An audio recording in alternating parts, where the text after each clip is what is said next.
আসসালামু আলাইকুম এভরিওয়ান। কাল কুরবানি, তাই আজকেই বেরিয়ে পড়লাম আমি, আব্বা আর দিদি কুরবানির কিছু বাজার করতে। এসেছিলাম আব্বারই এক বন্ধুর দোকানে। এখান থেকে সব কিছু নিয়ে আব্বা ব্যাগে নিচ্ছিল, আর আমাদেরকে এই গরমে আঙ্কেল এক বোতল পানি আর একটা ম্যাঙ্গো জুস দিল।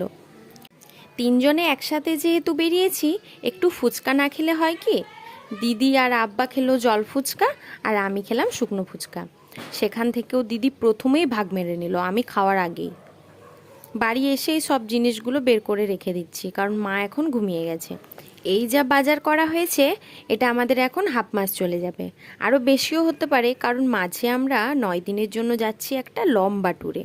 কি তোমরা কি গেস করতে পারছো? তা জানার জন্য আমার একটা ভিডিও তোমাদের মিস করলে চলবে না।